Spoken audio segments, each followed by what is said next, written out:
So when our focus shifts to managing the microherds to build organic matter for us, higher levels of organic matter holds more water. If we have a system that holds more water, our springs are less under threat, for example, when things start warming up and drying. Our seasons can get longer. Our soils are softer and deeper. They can take more water in when it rains. They can hold that water. And of course, high levels of soil organic matter support high levels of biological activity.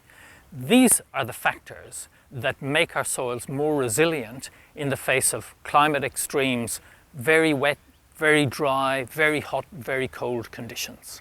So over the 7-week webinar series, I'll take you on a journey down the soil carbon pathway. We'll talk about the concepts, the science and the practices involved in building soil carbon, and this will allow you to build soil carbon on your own farm.